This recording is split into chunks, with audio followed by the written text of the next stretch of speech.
嗨，大家好，我是 DJ 汉堡。那这一期带大家看一看现在周六日的三里屯是什么样。三里屯我也好久没来了。其实我来三里屯应该是大概是从2018年，也就是我上大学1年级的时候开始。因为大家知道是在北京是西边长大的，所以说东边其实是我在大学以后，包括工作以后才来的比较多。因为我当时还在三里屯和工体这边做 DJ 嘛，或者做派对活动，所以来的比较多。其实这么一看，2018年离现在25年已经有7年时间了，所以也是有挺多回忆的。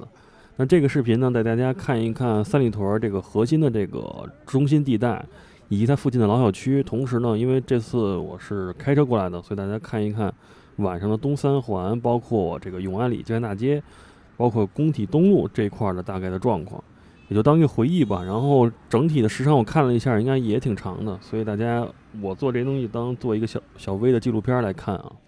简单说说三里屯这个历史。三里就是离东直门外3里的一个屯啊。东直门就是北京的老城墙、老城门啊，就最早北京老城，这个现在的东西城，就是以前的东城、西城、宣武、崇文，这个地儿是以前最早的城区。那三里屯最早就是我了解点三里屯的历史啊，最早好像是，比如这块有一批原住民，然后又有一波就是老城区2环里拆迁的，在刚解放以后到这边。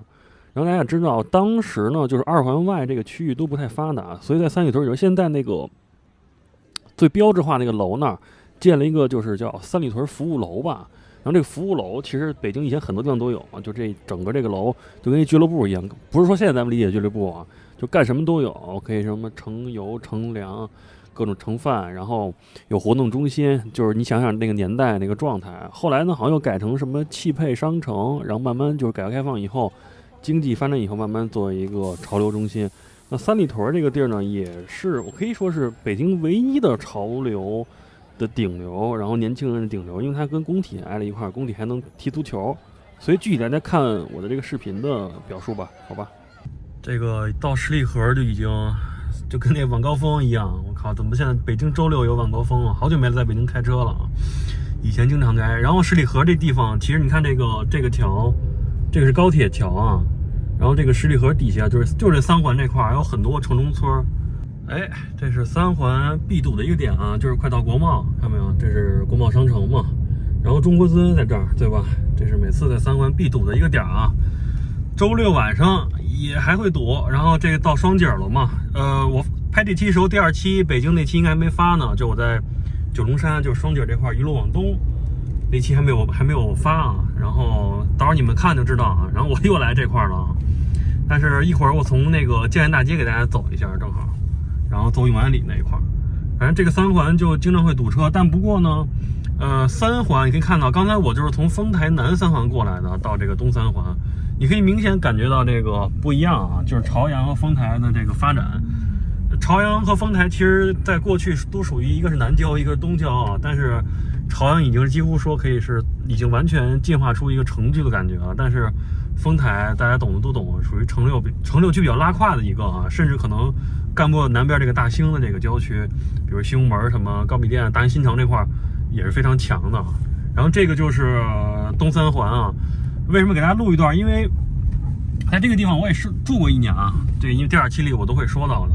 所以在这儿也挺有感情的。说东边这一片我还是挺熟的，而当时我也住了一个，就是北京应该说是北京最繁华的一个地方吧，在当时这块住了1年。你住了半年多，其实就怎么说呢，就比较祛魅那种感觉了。然后包括开车一样，第一次在东三环开车的话，其实还是挺爽的，看看这个街景什么，挺舒服的。然后大家现在看啊，现在的就是东3环中路，然后正在跨这个通惠河，通惠河可以一路干到通州啊。你在通州北苑那边的话，你那个河也是这个河啊，就是在起点就在东2环这一块，好吧？然后它是跨过，然后你可以发现这块为什么就是这么繁华，就是这块是空的，我录这块这个地儿是空的呢？因为这是因为有河还有铁路的原因，因为以前这块更多是什么工厂啊各方面之类的，就是这样的。好了，那我现在马上要这个去这个下桥啊，下3环，然后到这个建安大街，然后给大家走到永安里。你看这就是3环堵车，就是这么个状态，你看就基本都不动啊。然后我当时在这块路过很多汽车的街景，然后摩托车的街景也路过，虽然那块录那期被警察逮了吧，但是嗨，没有办法，这也是常有的事儿吧。现在摩托车已经过不来了，对不对？然后晚上看这个三环还是挺漂亮的。我后悔了，兄弟们，一下建安大街，我靠！就跟我第一期拍国贸的一样，建安大街这块看没已经堵成这德行了，我天哪！虽然看起来很漂亮啊，但是，我天哪，还是这么堵。周六为什么也这么堵啊？不应该有管制吧？我觉得，因为正常来说六日不会这样的，你知道吧？我的天哪，你看看，这就是北京的交通，非常的垃圾，就是这样的。只要下个雨啊什么，比如你看这么多车道吧，有一个车撞上了就完蛋了。我的个去，但是没办法，咱就录着玩嘛。所以说，本来我想直接从那个团结湖那块下，但是我以为走这会快一点，没想到建安大街堵成这样。这就是国贸中心，这我不都给大家录过吗？银泰中心，我的第一期不就在这底下走的吗？如果大家想看完整的这个国贸的一个探索，可以看看我那一集。我所有应该是在北京那些系列都应该是长视频啊。如果你就没有耐心，你可能就看不完了。但大家可以看一看，你会更好的了解北京这个城市，因为我在这个城市已经生活了非常非常多的时间了。好了，各位到永安里了，我已经下到辅路这儿了。然后永安里这块就是上次我那期视频说的，在这儿呢，然后我就往右转，也就往北走啊，就可以到那个工体东路，我没记错，朝阳医院那边。现在北京现在这个交通啊，开车的体验非常差劲儿，各种什么拉胯出租车呀、乱停啊，然后电动车啊，虽然我也是电动车的这个驾驶者吧，反正就特别乱套啊。就这小奥迪，我刚刚按了它半天。然后大家看在这儿在这儿这个右转就知道，这就是永安里嘛。哎，这个搭的那些地铁那些东西应该是收了啊，应该已经是收了。好吧，那我就直接过去了，然后再往前走，建安大街界内就是长安街了。然后这个就是工体东门啊。然后我知道今天这么堵了，今天是工体球赛，大家能不能听见这个呐喊声？有机会给大家拍一期球赛啊。其实球赛我录过街景啊，4月北京街景录过，有期给大家有时间给大家录一个 vlog 吧。然后所以说这堵车那很正常了，因为球赛就好几万人，都是本地球迷过来看球赛嘛。所以这个的确是呢，今天这个时机选的不太对，但是我是为了就是说比较录一个比较正常的良好的这个三里屯工体的这个状态，我也不想录一个特别工作日那种，也没啥感觉，对吧？然后大家如果开车来这儿也注意啊，尤其在工体东门这个条路啊，工体东路，它散场的时候是要管制的，两边这都要给那些球迷走，因为几万人要散场，大家你看能不能听到呐喊声？估计是应该是进球了，或者说被进球了。工体气氛非常好的啊，工体这个北京的这个足球的气氛非常好。所以大家开车要注意啊！你看这边违停各方面，如果我停在这些口的话，那必然这个散场是要被堵住的啊。行了，就这么着了。我靠，这个今天没料到工体球赛啊！您看看这个停车位已经这么紧俏了，我天！你看两边都停上车了。小刺猬，这好玩哎！这扎着，太胖了，该减肥了这个。是不是？哎，我说在三里屯那儿停过车的，结果给我干到这个新东路，给我干到这个东直门外大街这儿了啊！整个跨了一个街区，但没办法，停车太难了。这北京就是这个市区，就是这样的。可以看看，因为今天是工体球赛，大家所有的车都这么停了。你看看，这个还不算最严重的。你看这边还有很多的这种老的塔楼啊，包括老的这种板楼也都在。然后三里屯东直门外大街这一块呢，基本上可以说是朝阳区也算最好的一个地段了嘛。因为大家知道，我也说过，朝阳以前算东郊，当然这是刚解放以后啊。然后所以这些所有的郊，包括海淀、丰台，跟这个最早的老城东城西城接的地儿，现在都是这几个现在的这个新城区最好的地方啊。以防有的人说，为什么我的车不停到车位啊？为什么不停到车位？看看，你还有地儿停吗？全他妈停这马路牙子上了，我刚刚都惊呆了。我刚刚一路就跟这些车一样，一路这么开过来，你看全停在牙子上了，我的天！然后不光这一块儿，看整个，这就是工体球赛的威力啊！三里屯这附近有很多比较这种潮流比较年轻的，是个年轻人的餐厅啊。然后附近呢有很多这种一是高档餐厅，一个就是这种卖这个奢侈品，包括豪车的宾利啊，各种车。三里屯这个地儿和这个南方的这些商场是不一样的啊，因为南方像重庆我拍过，它是多中心的，对不对？但是北京呢，棋盘话它是单中心。三里屯这个地儿已经是北京最潮，年轻人最多的地儿了，这种商场，别的地儿就没有。南边可能过于荒，然后这个西边呢，院儿太多，各方面各种原因吧，丰台有铁路有河流什么的，所以三里屯这个地儿呢，就是北京，你可以理解为北京最繁华、最年轻人最多的一个聚集地了，好吧？所以这期也录长一点。然后咱们现在走到那个就是太古里那块三大厦那块啊，因为我刚刚也说了，这个停车太费劲了，我的天哪！你看，这都是全部停在马路牙子上，看见没有？给大家随手拍一个三里屯这附近的老小区啊，其实就跟那个我当时拍成都一环边上的老小区一样，因为时代差不多嘛。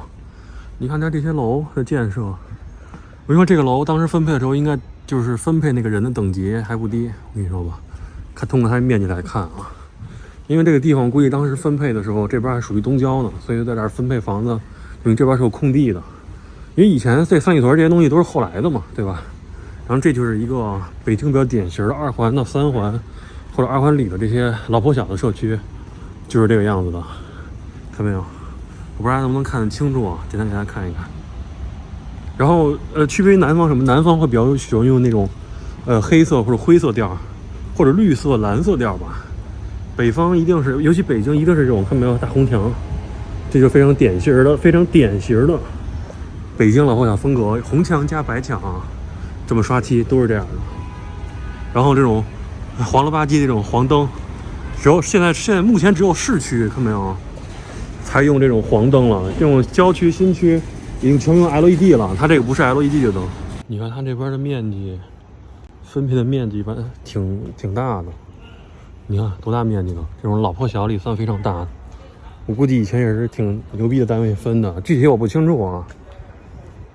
像这种伸出窗外的这种老破小的这种小商店已经非常少了，在市区。以前我们小时候经常有这种老商店，就是在那种居民楼里的，现在基本都取缔了。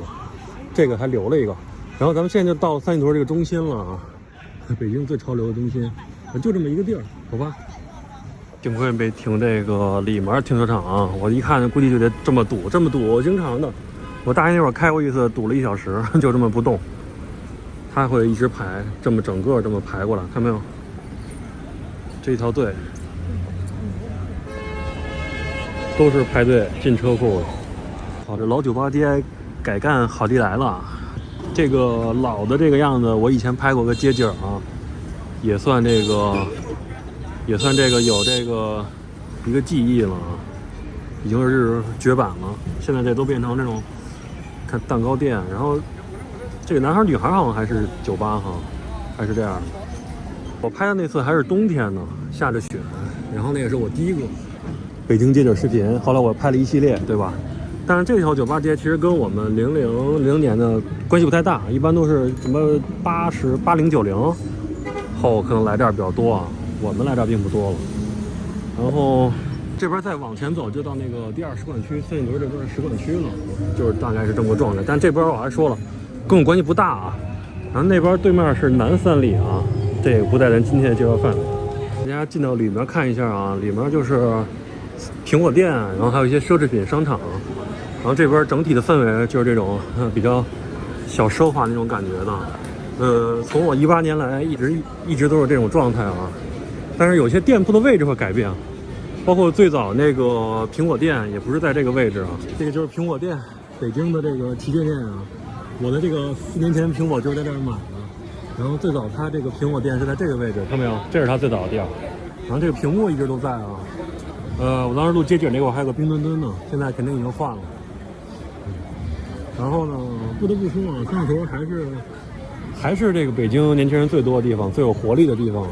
真的，我觉得北京别的地方都挺死气沉沉的，没有什么年轻人的活力，就没有那种南方人那种感觉。但是今天周6啊，4月19号，这个8点半快小9点的时候，你看，就这个状态，其实南方这种商业的正常的一个状态，对吧？然后这应该是北京第一家那个 Shake Shack 啊，当时我离职那天就在这块跟朋友吃了一顿 Shake Shack 这家店。年轻人很多的，外国人很多，因为北京这个地方，不能以高楼来看，因为这边有很多的使馆和外馆，这边有很多那种魔法师啊，他们专门拍妞的。哎，当然我跟他们不一样，好吧？其实人流还是可以的。这个上面是一个酒吧啊，放音乐。这个 OG Club 好像一直也在吧，有段时间了。哎，现在我就来到这个2层了，然后这边有个星巴克啊，可以看到这边有一个星巴克。这个星巴克呢，以前它的这个座位是摆到这块儿，我现在照这个位置。我们那会儿大学没课的时候，经常就在这边瞎转悠。其实说实话，今天这人流量真的是还可以，我靠，真的是还可以。因为我说实话，好久可能，因为我离开北京有1年啊，在南方，然后加上，反正18年那会儿，大概这个人流量是这个状态。疫情之前嘛，我突然感觉就是那3年好像没有发生过一样，就是包括自己在这个人生的记忆中，就是印象也不太深刻。这就是为什么？这就是你每天都是重复的一天，就跟我在国企一样，你没有什么记忆点，就是这样的。真的，这会儿真的让我感受到回到2018年的感觉。但是我已经不是18岁了，对吧？我今年已经25岁了，已经过去7年的时间。然后那会儿我也在三里屯这边，大概就是南三里屯啊，就是这块儿。那天我跟我哥们儿、好朋友去那边转了一趟，找到了我以前放歌那个地方，我都快忘了，我操！哎，反正有挺多回忆吧。这年轻人真的很多啊，我的天哪！北京回来以后，好久没有给我这种这么有活力的感觉了。可能加上今天踢球赛吧。然后这是中国尊，也就是从国贸这个地方一路往北就到了。我开车的时候也路过。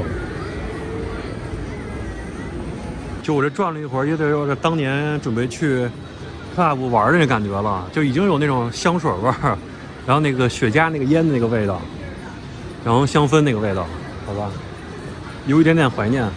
然后现在咱们从这个大楼梯苹果这楼梯下去啊，然后咱们看一下三里屯脏街那个位置。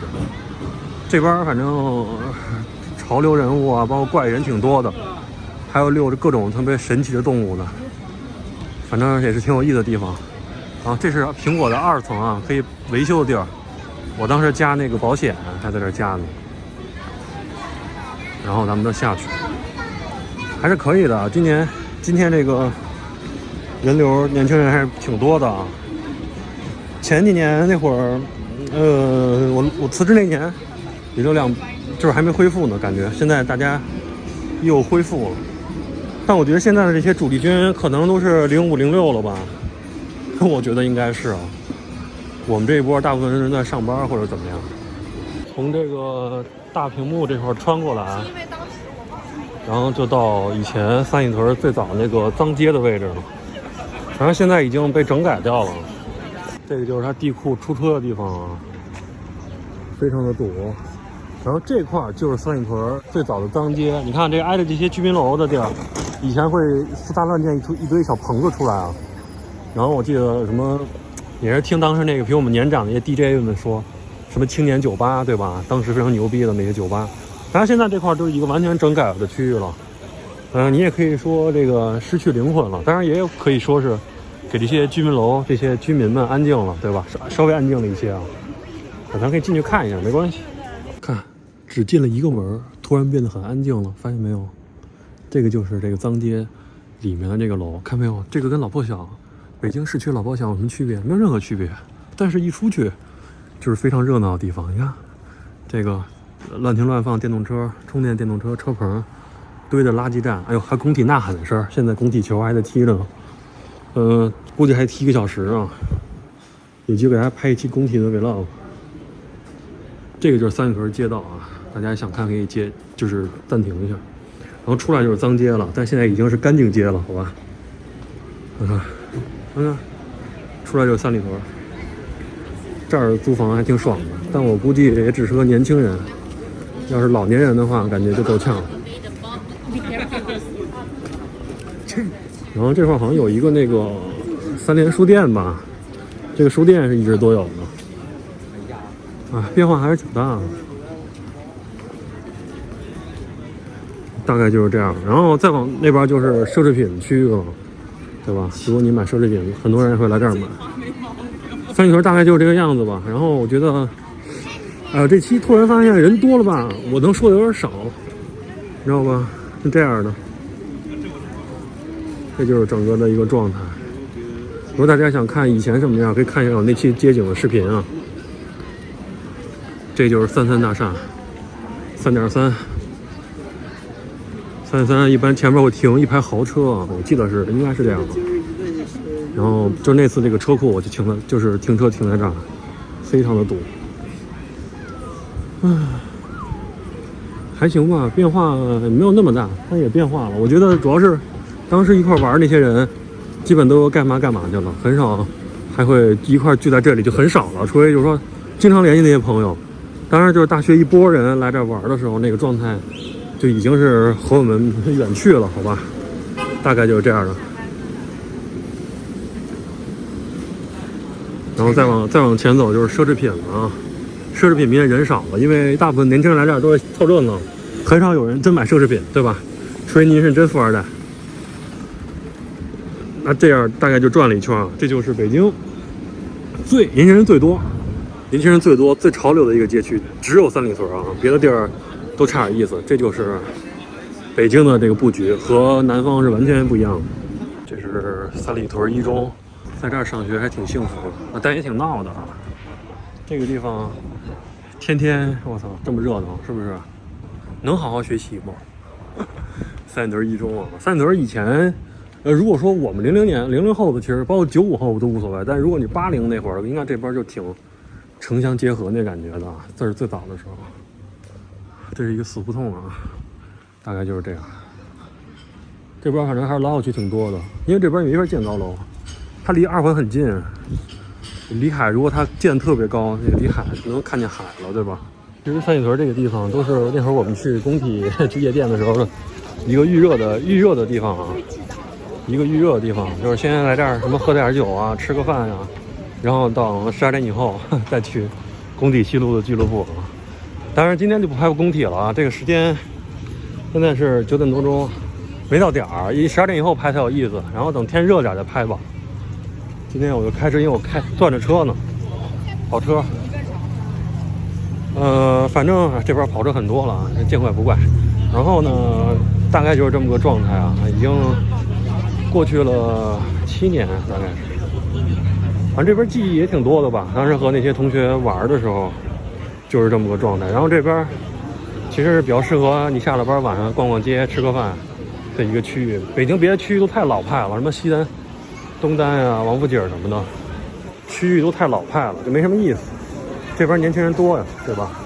然后你也能经常看到这些，就是外馆呢，这些外国人的小孩儿，包括什么网红啊，各种帅哥美女都在这块儿。这就是三里屯啊，这年轻人为什么喜欢来这儿，也很正常。一般我觉得这个能直接拖到地下，然后一般我觉得市区的都会来这儿玩啊，起码在18、19岁，基本上都是这个状态。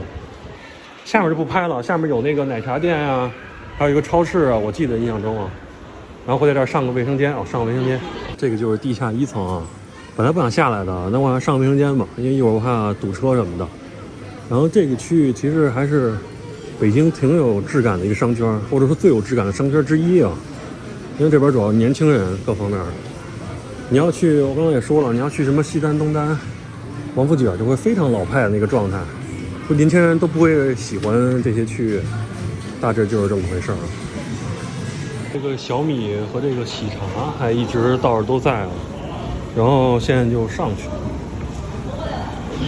时间有限啊，这个太古里还有很多2楼、3楼的这些设施或者店铺，我都没来得及拍，这也不可能完全拍完，对吧？就大致拍一下1层，形成经常转的这些地方。这个黄油面包还是这么多人排队啊，这个好吃吗？反正每次看排队的人都很多，而且很多人会特意来这个地儿买，三里屯来买这个黄油面包。反正我是没买过啊，听同学说还就那样吧，我感觉是吧？然后这就从它的这个西侧出来了啊，然后对面可以看到这个三里屯的 SOHO， 三里屯 SOHO 里头有一些什么，也是那些商铺吧，那一般人家 SOHO 都差不多。但是我们那会儿去工体玩完以后会去那块吃海底捞，因为我们那会儿我们是学生嘛，学生是打夜里打几折，5折还是不是，应该不是3折，反正5折还是6折吧，会非常便宜。因为你要正常价吃海底捞，对于我们学生来说还是挺贵的，对不对？刚才这个集市现在已经关了，就转这么一会儿，刚才一堆人呢，对吧？你看旁边就这些老破小，就像我刚才探索过的。然后一般呢，我们到这儿就散伙了。然后呢，一般会2拨人，一波要不就去东四十条坐2号线，然后一波就去那个亮马桥什么呀，团结湖那边坐10号线啊，大概就是这么个状态。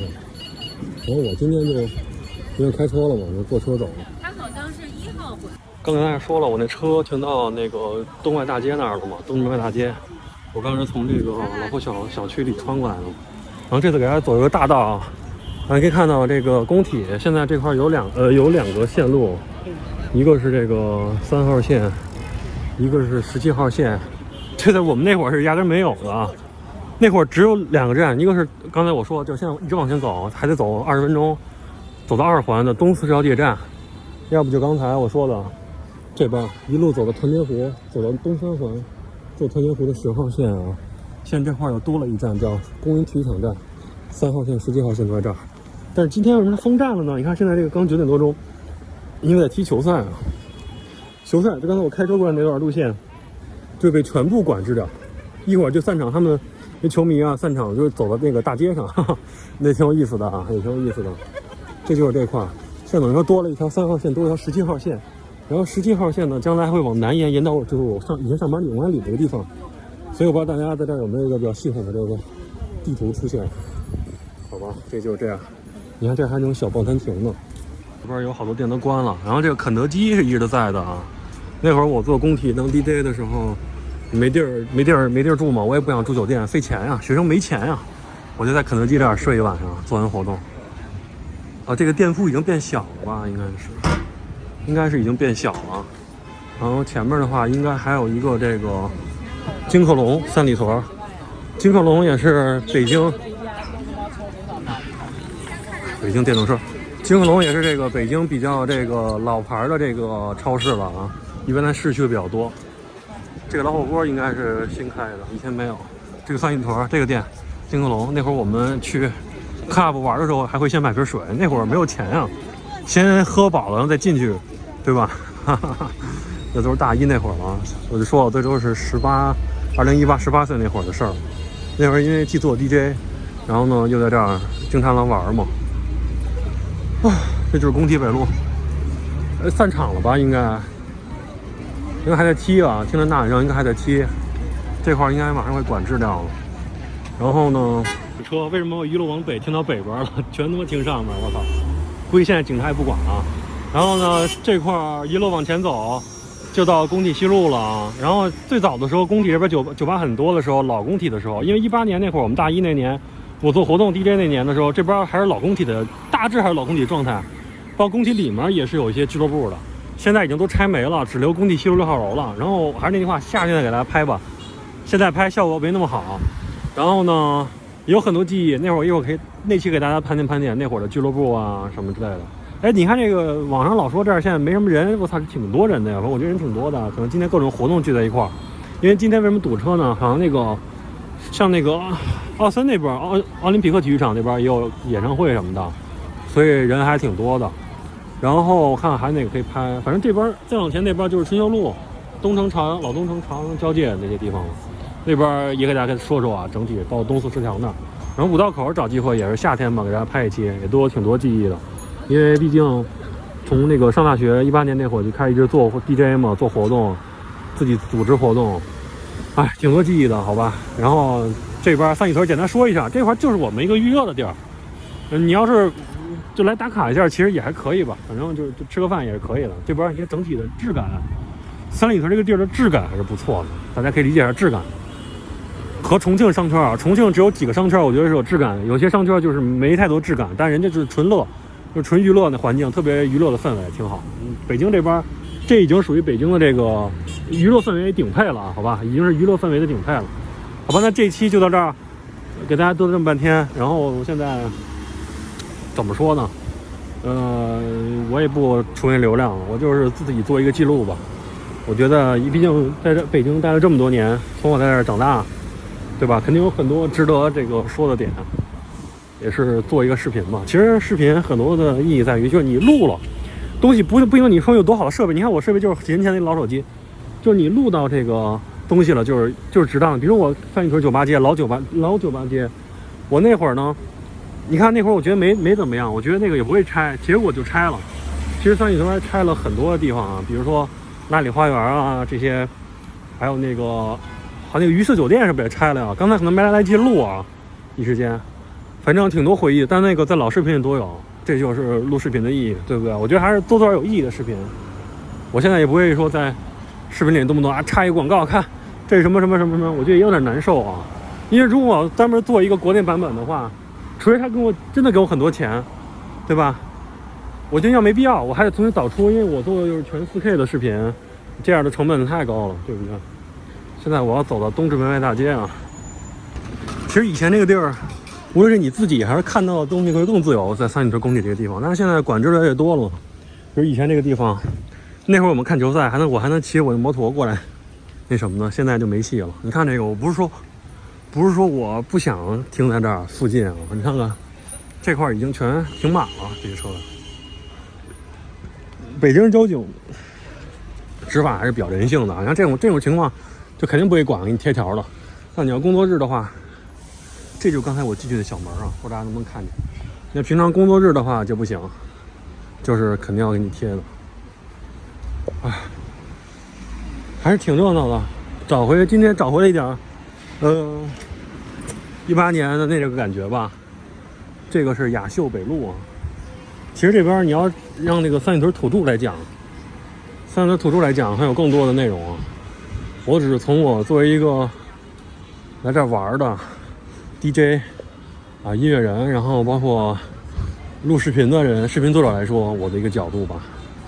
因为我毕竟不是在这儿长大，我只是从大学开始参与，但也比平常人多一点记忆了吧。然后这一路往北就到那个刚才我说东直门外大街了啊。外大街那边也一堆外馆在那边，然后再往前再往北，我看是哪儿了？柳芳吧，东直门对柳芳，然后光西门，我就到我那个学校那边了。以前北三环、北四环那边，北京还是整体北边发展更好一些吧。快到我停车的地方了，看到没有？这就是东二环东直门外大街，然后走的这条路叫新东路啊，往前走叫香河园。啊，对，工体球赛也可以找机会做一期 vlog 吧，其实也可以做一期嘛。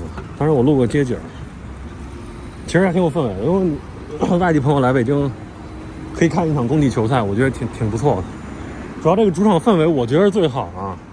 反正中国几个靠前的这个主场氛围，国安是可以，北京国安可以，然后成都那个球迷也可以吧，重庆都可以啊，西南那边也不错，然后什么山东、天津都可以，这我知道，上海也都可以，其他的就不太清楚了啊。反正我举的这几个都是经常和北京国安对骂的这几个球队，篮球也是这样的。好吧，这就到东外大街了。东外大街你看，这边还和乌克兰站一块儿，这些一看就到使馆了啊。我的视频没有政治倾向啊，我只是叙述一下，好不好？这边就是到使馆区了，这是日坛是1馆，神农街那边是第1馆，三里屯2馆，然后亮马桥3馆，东坝4馆，应该是啊。这边有部分吧。然后这个楼其实也是一个标志性的建筑物，看没有这条楼？哇，没剐蹭，没贴条。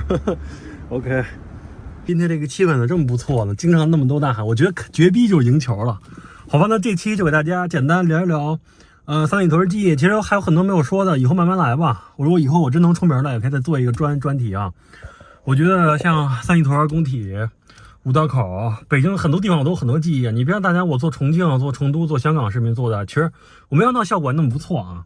但其实北京其实能做的东西更多，因为我对这儿的记忆更多。所以说还是那句话，大家如果喜欢我的视频，3连关注 YouTube 点赞订阅，然后我就还是尽量多出一些视频吧，多出一些有质量的、有有意义的，对于我来说有纪念意义的视频，好不好？那就这期就是这样，然后大家多多关注吧。如果说你有条件的话，充电包括 YouTube 上的会员服务，大家如果支持可以支持我一下，好吧？做这个毕竟也比较难，说实话比较难，因为这个推流这个其实挺有运气的成分的。